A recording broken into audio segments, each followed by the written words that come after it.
আপনি যেই কোনো বিপদের যেই কোনো প্রয়োজনের দোয়া যদি কবুল করাইতে চান, যদি যে দোয়া কবুল করাইতে হবে, আপনি দোয়া কবুল করাবেন,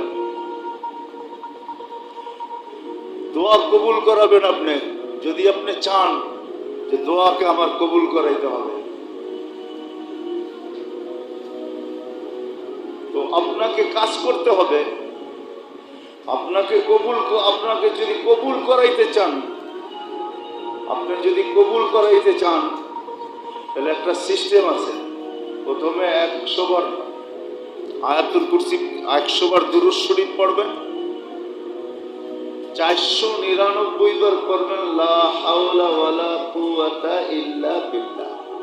এই পর্যন্ত, আগে না। কিন্তু যে সময় 500 বার পড়া হবে, শেষ বারে পড়বেন লা হাওলা ওয়ালা কুওয়াতা ইল্লা বিল্লাহিল আলিয়্যিল আযীম।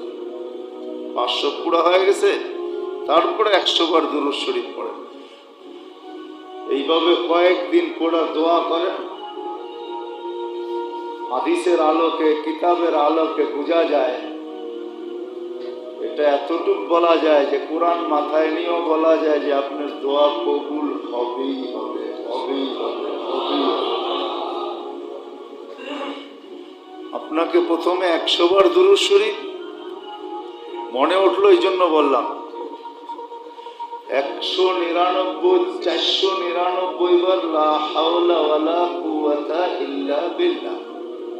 যে সময় 500 পুরা হবে, তখন পড়বেন পুরাটা লা হাওলা ওয়ালা কুওয়াতা ইল্লা বিল্লাহিল আলিয়্যিল আযীম।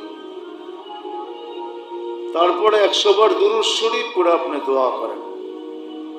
বিয়ে হয় না, শাদী হয় না, বাচ্চা হয় না, চাকরি হয় না, বাকরি হয় না, ব্যবসা ভালো না, লাভ হয় না, লস হয়, যার জন্য করতে চান